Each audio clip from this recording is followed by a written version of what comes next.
আসেন কোন কোন জায়গায় রোগ আছে সেটা ডিটেক্ট করি, আসেন প্রপার ডায়াগনোসিস করি, তারপরে আসেন ওষুধ দেই। আমরা সেই পথ ধরে এগিয়ে যাই।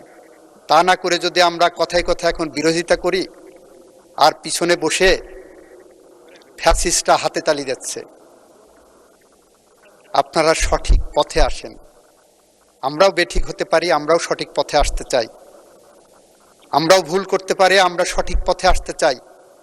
আসেন দুই পক্ষের ভুল সঠিকতা এক টেবিলে বসে আমরা আলোচনা করে সমাধান করি। এই আইনগুলো এমন না যে কোরআনিক ভার্সন, এই আইনগুলো আজকে পাশ করলে এমন না যে কালকে আবার এটা সংশোধন করতে পারবো না। পার্লামেন্ট ইজ ওপেন, আমরা আবার সংশোধনের জন্য আসতে পারবো। সুতরাং আমরা আসেন, আপনারা বলছেন সংস্কার, আমরা বলছি সংবিধান সংশোধন, প্রত্যেক সংশোধনে একটি সংস্কার, আমরা সেই পথ ধরে এগিয়ে যাই বন্ধুরা। মানে স্পিকার, আপনাকে ধন্যবাদ।